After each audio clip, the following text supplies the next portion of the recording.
Hey everybody, welcome into the back room. I'm Andy Ostroy. We have Vicky Ward back with us today. We'll chat with her in just a moment, but first, thanks for tuning in. We appreciate you listening, and we'd love to hear your comments. So email us at backroomandy@gmail.com and or post on our social media, and we'll read some feedback next time. And if you like the podcast, please rate and review and follow or subscribe, and you'll be notified every time we post a new episode. So, I want to talk about a couple of things before we get to our conversation with Vicky. So yesterday, Homeland Security Secretary Kristi Noem was fired. This occurred after months of rumors. And it was a long time coming, and deservedly so. Her alleged boyfriend and senior aide, Corey Lewandowski, was also shit-canned by Trump. This is the third time Trump has fired Corey. These guys should take this act on the road. It's happening so often now. And this came after a truly horrible week for her. She was skewered at the House Oversight and Judiciary Committee's hearings this week over Alex Preddy and Renee Good's murders, over her $140 million in no-bid contracts and corrupt business dealings involving friends and associates. She refused on multiple occasions to apologize to the families of Alex and Renee for calling them domestic terrorists just a couple of hours after they were murdered. She spun, deflected, obfuscated, and completely dismissed the pain and suffering these families were going through. Not because they lost a loved one, but because of the pain and suffering she caused them. You know, it's bad enough to lose a loved one so violently, so senselessly, and on the public stage. It's another to then have these families have to defend their loved ones against their own government who defamed them, who had such disdain for them. Who does that? Who does that months after knowing the truth, knowing you made a huge mistake, a gross error in judgment, at best? Who refuses to acknowledge that? Who refuses to apologize to the families of murdered people? I'll tell you who does that. A soulless ghoul. Someone without normal human emotion. A sociopath. Someone with a total disregard for human life. Even when those lives were lost on her watch. Her depravity is stunning and infuriating.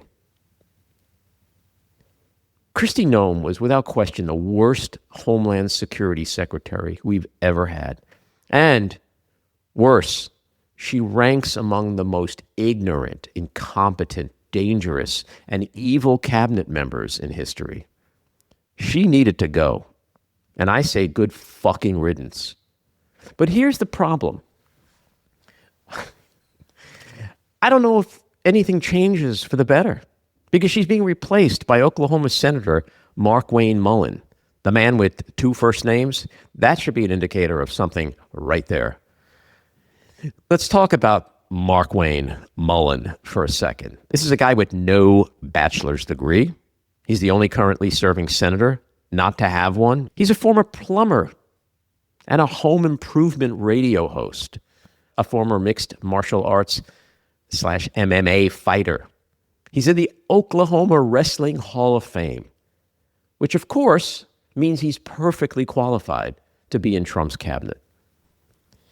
He has no legal experience, no law enforcement experience, no national security experience, no homeland security experience, no intelligence experience, or emergency management experience. Again, highly qualified for this cabinet.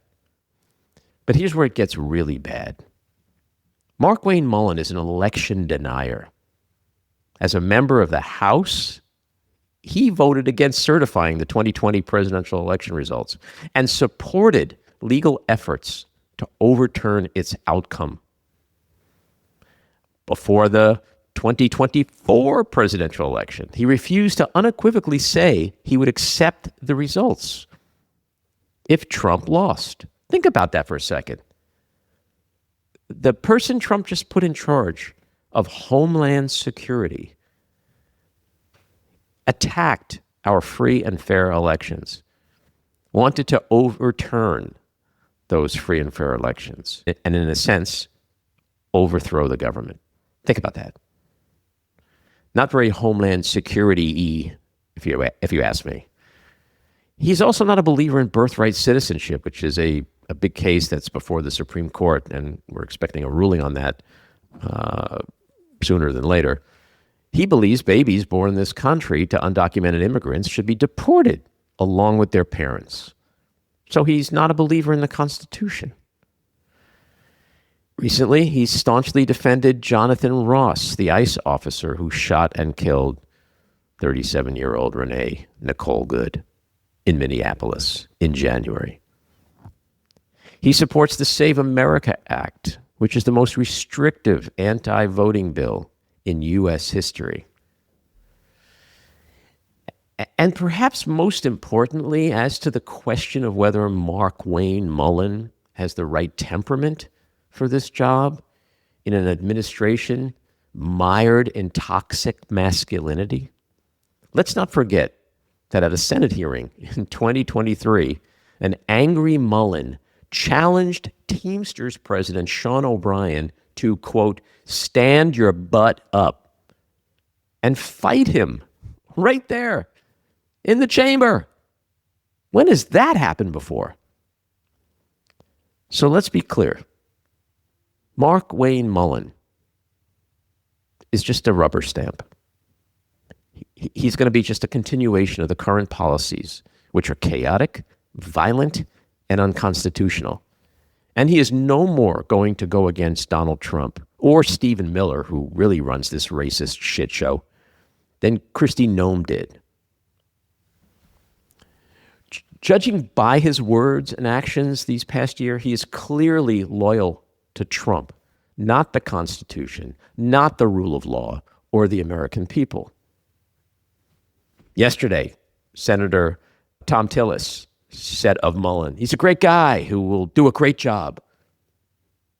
I got to just say something. I'm getting really fucking fed up with Tom Tillis's emotional whiplash.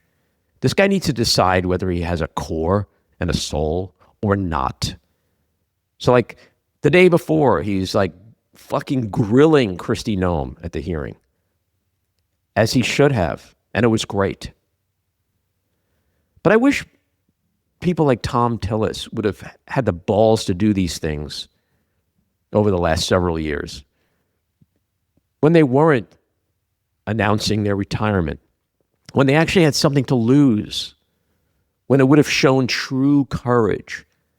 But I want to ask Tom Tillis, after everything I just said about Mark Wayne Mullen, is he really a great guy?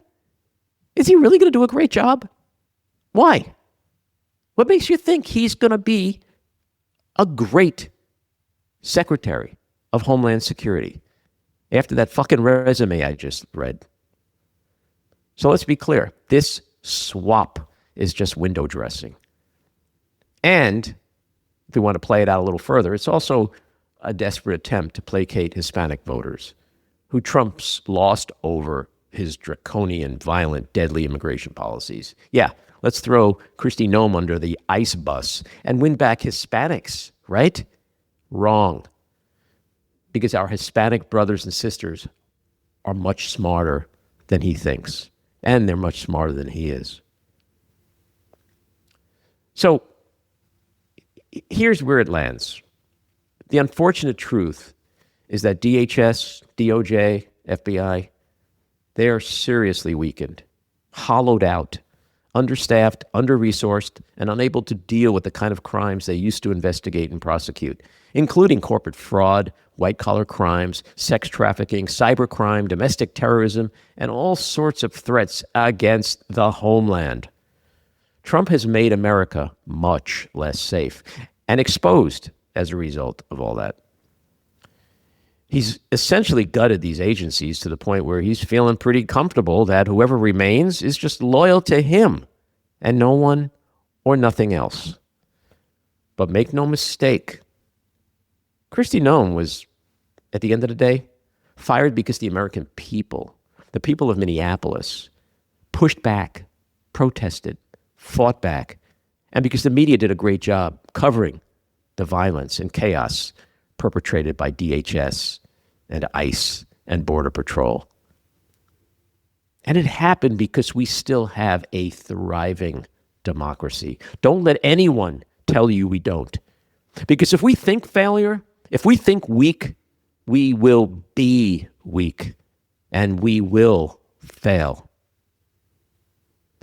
And lastly, I am not a religious person, but I really do hope that in some metaphysical way that Alex Preddy and Renee Good are somehow aware of what happened yesterday to Kristi Noem and feeling some sense of justice over the tragic, brutal evaporation of their young, vibrant lives. The other thing I want to talk about for a couple of minutes is the Epstein shitstorm. And we're going to be talking to Vicky about all of that, so I won't take up too much time on it. But the missing Trump files, the ones where the woman accused Trump of raping and hitting her when she was 13 years old, well, they've been miraculously found, and the excuse is that it was a mistake. It was an oversight. There was some files that were pulled because they thought they may have been duplicates, blah, blah, blah. Oh, what a mistake. We're sorry. Now here's the file. So 50,000 files, including those FBI interviews with this survivor, were released this week. Other news that's important is that Commerce Secretary Howard Lutnick has volunteered to go before the House Oversight Committee and testify. And that same committee voted to subpoena Attorney General Pam Bondi. These are two people who will testify that could, and I say could because I'm not so sure what's going to happen there, but they could yield something material. We know that Howard Lutnick is a liar. We remember his performance. Oh, I said to my wife, no more. What a disgusting person. I will never hang out with. And then he went down to the island and hung out. Maybe once, maybe twice, maybe 3 times. Who knows? He's a liar. We saw that in the Epstein files. Pam Bondi, we saw what she did recently at the hearings in Washington with her incredible performance for an audience of one, Donald Trump. Her defiance, her dismissal of everything that she's responsible for, including the accusations of cover-up in this scandal, her refusal to turn around and even acknowledge the Epstein survivors who were in the room. Well, this testimony is going to be behind closed doors. It's not going to be public, so I don't know how much performance there'll be. But if you believe, as many do, as I do, that she is orchestrating the greatest cover-up in American history, I'm not sure what we can expect from her testimony. We saw depositions of Bill and Hillary Clinton. Hillary, she nailed it. She owned those fuckers. Les Wexner, he was deposed, but not one Republican congressperson attended. What does that say to you? Look, we've got investigations taking place in the UK, in New Mexico, Norway. Like, there are places that are looking into the transgressions, the crimes, the inappropriate abuses of the office, however you want to call it, whether it's former Prince Andrew or the UK's former ambassador to the US, Peter Mandelson. But I'm hoping these are going to lead to something, okay, that they're going to start the ball rolling globally and with New Mexico, ultimately force the hand of Pam Bondi and the Department of Justice and the FBI. Iran, we're at war with Iran. And what is that about? Let's be very simple. It's an Epstein distraction. But Epstein is a giant boulder rolling down the hill. And Trump is desperately trying to outrun it, but he won't. He will not be able to outrun it. It eventually is going to smother him. And lastly, I just want to say continued props to Representatives Ro Khanna and Thomas Massie for their bipartisan awesomeness in fighting valiantly to get justice for the survivors. All right, let's get to Vicky Ward. She is a #1 New York Times bestselling author, podcaster, documentary host, and producer, former CNN senior reporter, magazine editor-at-large, entrepreneur, and visiting fellow at the University of Oxford. She uses multimedia to deliver investigative reporting with a specialty in power, money, and corruption in the United States and abroad.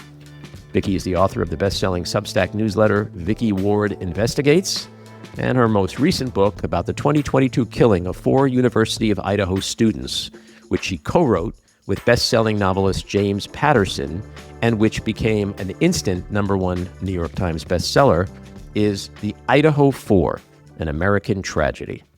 Vicky, welcome back into the back room. Thanks for having me, Andy. So let's talk about this Epstein shitstorm. How are you feeling about where things stand right now in trying to achieve accountability and justice for the survivors? So I'm really disappointed is the short answer, Andy. I mean, I hope that in the coming weeks, I'm really glad that Pam Bondi has been subpoenaed to testify. I think she has a lot of questions to answer about the way the release of the Epstein files has been mishandled, frankly. And I'm really glad that people like Leon Black are going to be hauled before the committee. But I also feel that the interviews we've seen so far have been really disappointing. And I feel like Congress really didn't push Les Wexner, who was Epstein's main and primary benefactor. And I've said all along, you know, there would have been no sex crimes without the money. Mm-hmm. And it's just unfathomable that a self-made billionaire would hand over power of attorney and complete control of his finances to Jeffrey Epstein, who hadn't even graduated college. And I just really feel that Congress did not push on that. There is more to that story. And what is it? And furthermore, I thought calling Hillary Clinton was ridiculous. And they kind of ended up scoring an own goal, actually, the Republicans, because, I mean, you know, she handed their rears to them, frankly. And as she should, she never met Jeffrey Epstein. Bill Clinton, I wrote this on my Substack, misremembered the date that he spoke to Trump, because if, as he says, he and Trump talked on the golf course about the feud that Epstein and Trump had over a piece of real estate, it couldn't have been in 2002 or 2003, which is what President Clinton said, because it didn't happen until 2004. They did play golf after that in 2008, 9, and 12. So it would have been one of those. But again, and it's a small thing, but I think, you know, the reason I mention it is because it shows that Congress themselves don't really know all the facts when they go in to ask the questions. They don't know this story well enough. And so I'm not surprised that the survivors really feel that they have been shortchanged. And worse than that, you know, as we know, some of them had their details exposed in the initial rollout. Names of people who shouldn't be redacted were redacted. And the details of people who were vulnerable were completely exposed. And so I really hope that Congress does its homework before they pull Pam Bondi. Well, you mentioned Les Wexner, and not one Republican showed up for that deposition. So that should tell all of us how serious at least the Republicans are or aren't about getting to the bottom of this. And in terms of Pam Bondi, I want to ask you, what do you think that deposition, that testimony is really going to yield? It's behind closed doors, which is different than the hearings she recently testified at, where she was incredibly performative and defiant. Do you think there's any real revelations that are going to be made that are going to contribute to the goal of accountability and justice? seeking justice? Well, look, I'm not optimistic given, history on this and given her, really aggressive performance when the cameras were on, which were clearly designed for President Trump. There are some Republicans, though, like Nancy Mace, who I think will push for answers. I mean, I was really disappointed that the Republicans didn't show up for the Les Wexner testimony, because this ought not to be a partisan, issue. I mean, Jeffrey Epstein evaded justice through Republican and Democratic presidencies. Right. I mean, this has become politicized, is really deeply troubling, particularly when, the bill, the whole Transparency Act, which the survivors so incredibly bravely and powerfully pushed for, was almost unanimous, right? I mean, the vote on it, there was only one person Right. who dissented. So in a dream situation, there would be answers. And even though it's behind closed doors, well, so was the Clintons' testimony, and so was Les Wexner's testimony, and then it all got released later.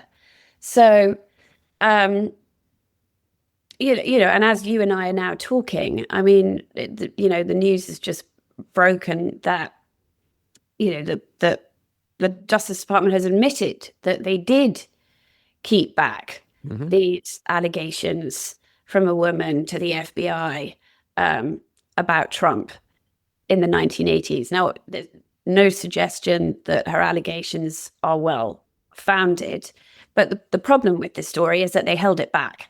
Yeah. Well, they're now claiming that it was an oversight, and Of course, they were checking for duplications and all that. Yeah.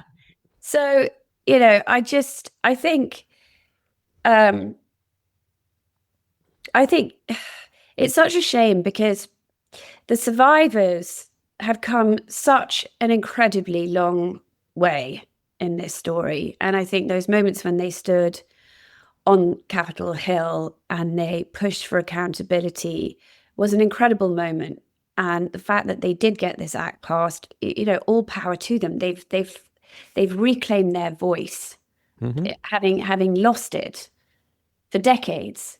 And so to kind of be let down in this way is just too bad. And, I think, I can't remember if you and I talked about this last time, but I've definitely talked about it a lot in general, is, Trump's attitude to all this is actually slightly baffling to me, because yes, he campaigned on releasing the Epstein files.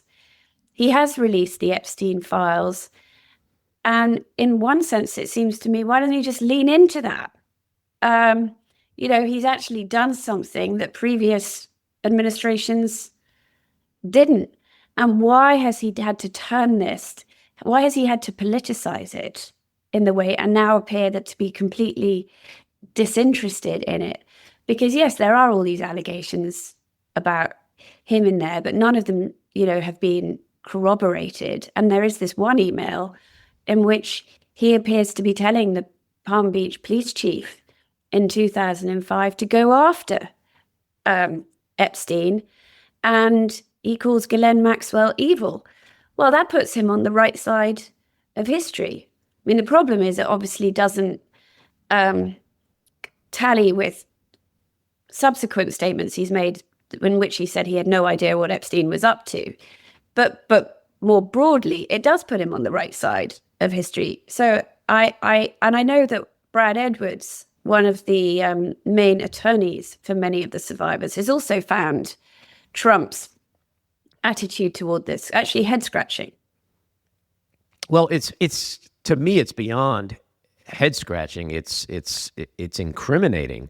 I mean, you're right. He did campaign on releasing the files. He released half of them, or half of them less 50,000 that are being released, that have just been released.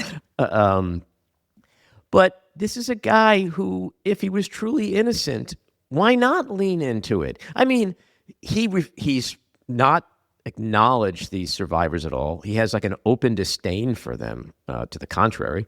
I mean, he's had the U.S. hockey team to the White House. He hasn't had Epstein survivors to the White House. You know, like No. what if you are the president of the United States and you are in charge of the agency, the Department of Justice, which is supposed to be investigating these horrific allegations against many powerful men, and you yourself are innocent and exonerated as you claim, why wouldn't you be leaning in?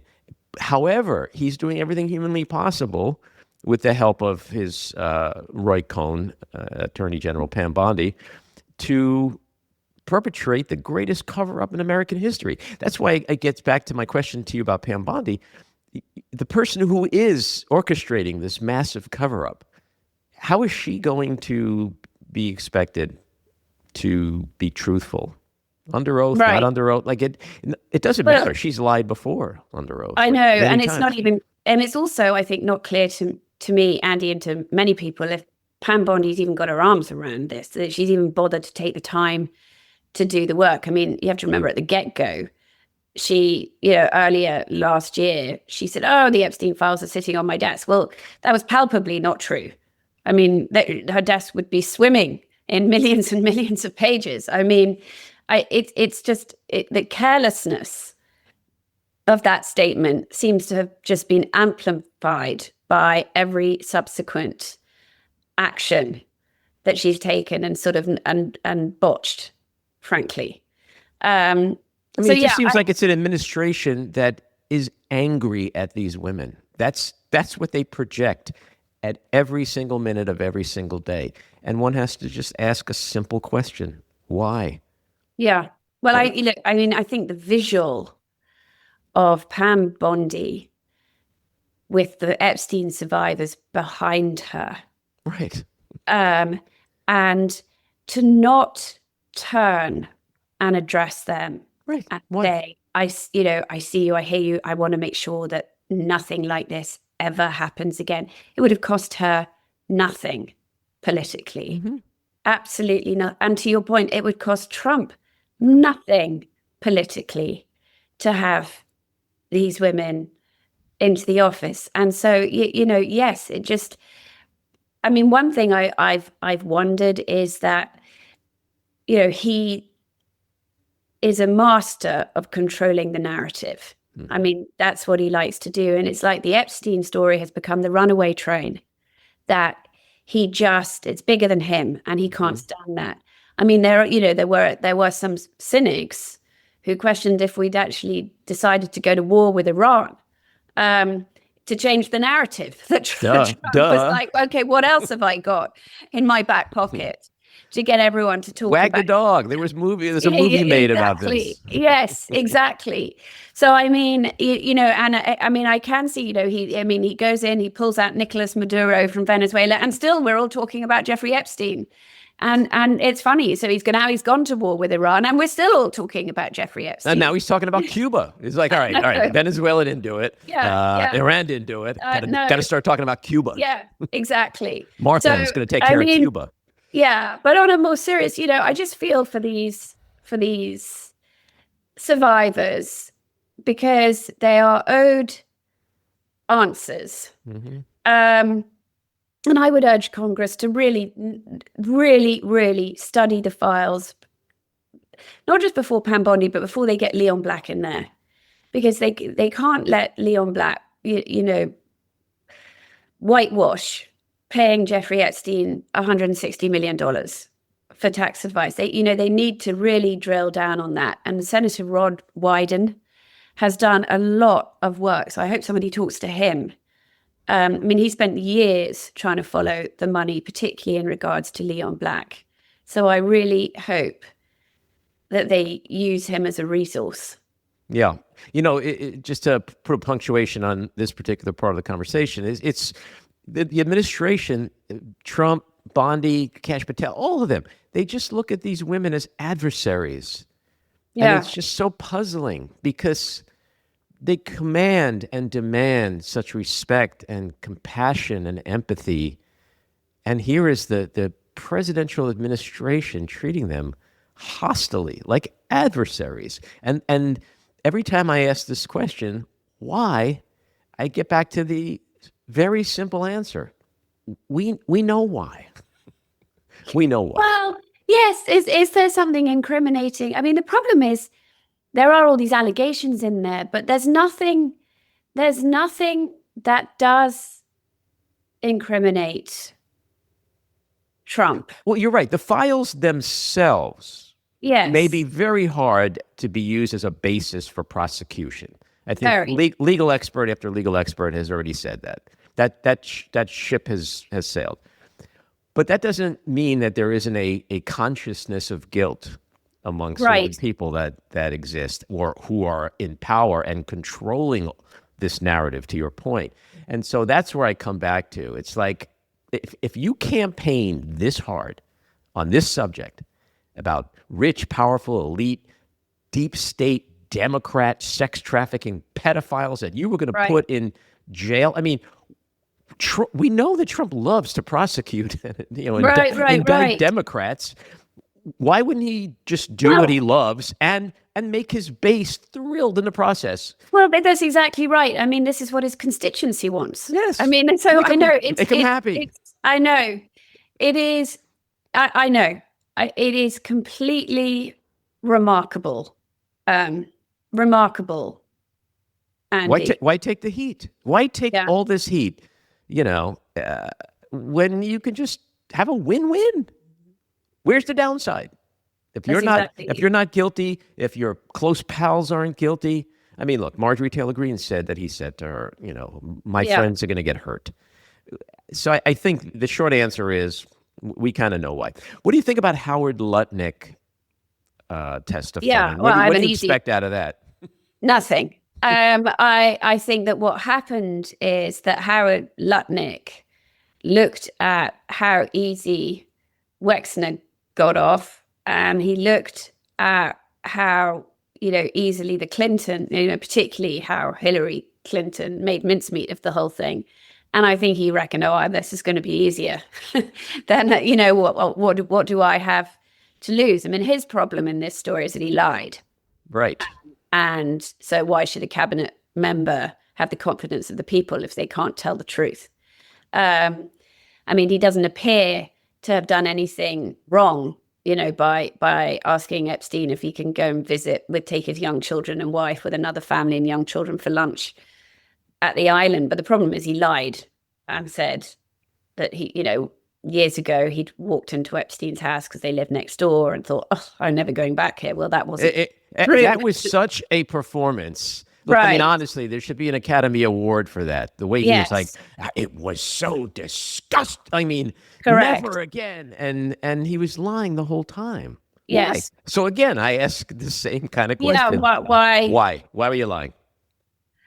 Well, listen, it seems clear to me that nobody imagined that there would be this treasure trove of emails and text messages that were kept on, Epstein's computer, that were all then going to see the light of day. I mean, I think I've been shocked, and I had some idea of how well connected Jeffrey Epstein was around the world. But even I've been, stunned at the extent of his reach into the global elite and all the transactionality that was going incredibly on in elaborate, intricate network of awfulness. But what you see, and it's fascinating because when I had to deal with Jeffrey Epstein, so many years ago, I didn't think he was brilliant. I thought he was a thug, who was threatening, trying to intimidate me, because it now turns out, according to the files, he was actually terrified of what I might write. Good. Although, as we know, I also see in the files very clearly that he and my boss, Graydon Carter, I mean, it's there in black and white, were sitting there discussing the Farmer Sisters behind my back. So I was sort of sabotaged by that.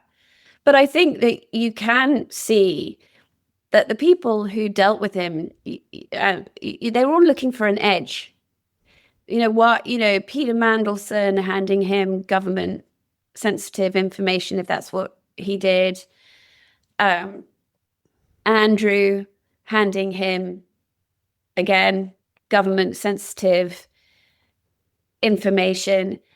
I think, in turn, they thought Epstein was, either going to help them get richer or make introductions. I mean, it was sort of one big concierge service, telling people, telling bankers that he could get former Prince Andrew, he'd make an introduction, and actually really audaciously in some cases.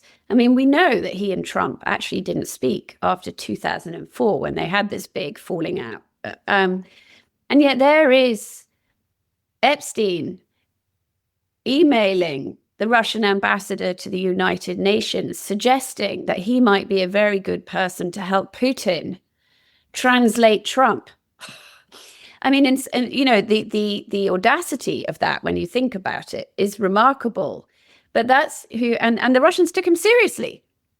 I mean, and there's an email going back to Leon Black. There's an email where he writes to Leon Black and calls him and says his children are quote unquote morons, and the people in his family office are messing everything up, and he owes Jeffrey Epstein $40 million. Well, if somebody wrote to me that my children were morons, that would be that. But what does Leon Black do? He pays him the $40 million. So, I mean, it's a real eye-opener, I think, into actually how at that level, at that 0.001%, all these people are sort of looking for a competitive edge in a way over each other. And they each thought that Epstein was giving them that, whether it was for financial gain, political gain, social gain, whatever it was.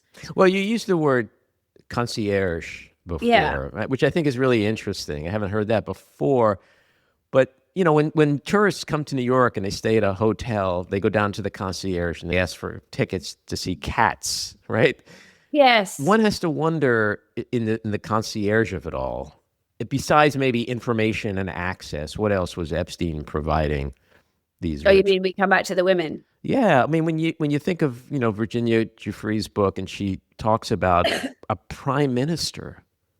Yeah. Well, I think we all know who that was. Yeah. But what he did to her. Yeah. I mean, we're not talking just about sex with underage girls. No, it was horrendous. It was torture and brutal beating. And there's some bad men out in this world. I mean, I know that firsthand. I had one of them murder my wife. So, I maybe more than other people understand the monsters that walk among us.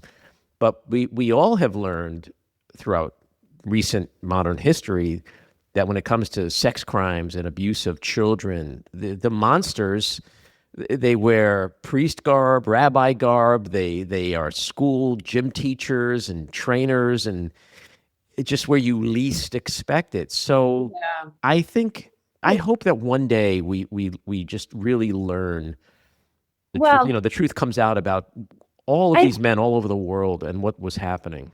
Well, I think what we do see very clearly to that point, Andy, in the files, is this really cavalier attitude towards women who are objectivized. And I'm thinking of, there's an email that Epstein sends to Brad Karp, who has just stepped down as being the chair of Paul Weiss, the law firm, but who was Leon Black's attorney. And it was after Bobby Kraft, the owner of the Patriots, had been, I think, arrested for visiting a Chinese massage parlor in Palm Beach. And you remember that story sort of disappeared. And Epstein writes to Brad Karp and says, if he needs any help sorting this out, come to me. Mm-hmm. I know what to do. Kind of like an acknowledgement, we're all in this together.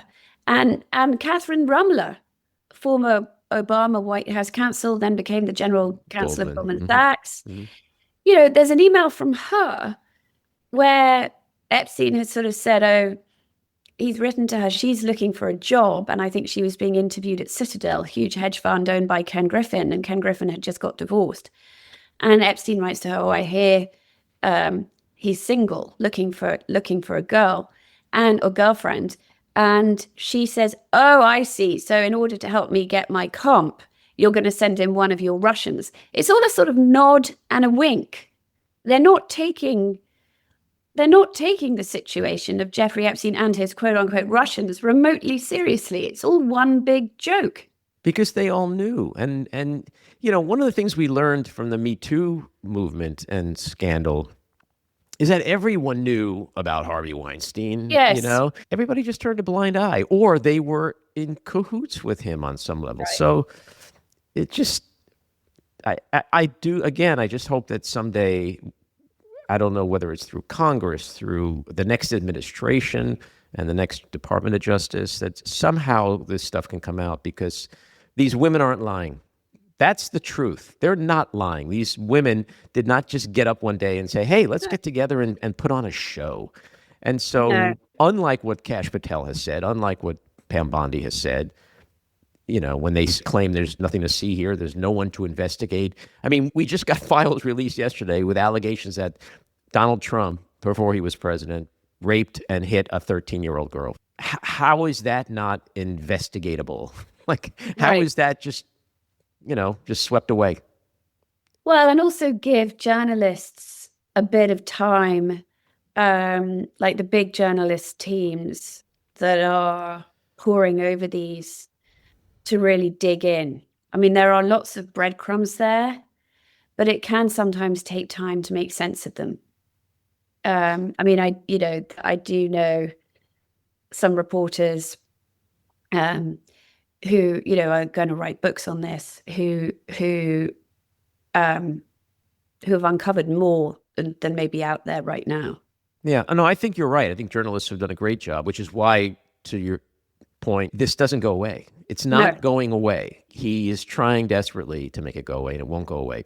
My last question, your fellow Brits, you mentioned before, former Prince Andrew, Pete Mendelsohn, they're doing a pretty good job of arresting and investigating people, and I think they're going to do an even better job at prosecuting people. Yeah. Do you think that is going to serve as a catalyst somehow, or even to force the hand of the Justice Department and the FBI to do what it is really trying so hard not to do? Yeah. That they can't continue to bury it. Right. And Norway too, by the way, investigating. And New Mexico. And New Mexico. Yes. and I mean, so this is, look, I mean, I think that what is going on in England has unquestionably highlighted that there seems to be a far greater awareness, the culture of shame, if you will, in the UK, and eagerness to find truth and accountability than there seems to be over here. Right. In this administration. I think the only thing that you have to be a little careful of is obviously what, in both cases, Peter Mandelson and former Prince Andrew are being investigated for, does have to do with things that they did when they held public office. Andrew was the British trade envoy. Mandelson was in the British government. And again, it's about money, not sex, both of those, actually. And so... For now. For now. And so although we see really powerful, wealthy names in the Epstein files, and the people who are running public institutions, whether it was Harvard or Goldman Sachs, or Paul Weiss, have stepped down. But we haven't yet had, that I've seen, a government official who was involved and did something possibly illegal with money or anything else. And so there is a slight difference there. But I think, look, I mean, the American people are the people on both sides of the political aisle who have got behind the survivors and pushed for transparency. And so what's happening in England, Norway, Poland, France, elsewhere, is important because it's not happening in a vacuum. Americans are aware of it. And so I think it's really important that the people on both sides of the political aisle keep pushing, keep supporting the survivors, because in the end, and I don't know when, may not be to your point in this administration, truth will out. Yeah. Well, we can always hope. Yeah. Great insights, Vicky. Thanks for coming on, and I hope we'll get to talk again soon. Thanks, Andy. All righty, take care. And you. This episode was produced and edited by me, Andy Ostroy. It was co-produced by Maddie Rosenberg and Jen Hammoud for Radio Free Rhinecliff, with additional editing by Maddie Rosenberg, music by Andrew Hollander, and graphic design by Cricket Langell. And with a special thanks to our sponsor, The Epicurean. Again, thanks for listening. Please rate and review wherever you get your podcasts, and subscribe to the Backroom with Andy Ostroy YouTube channel, where you can watch full videos of our interviews. See you next time.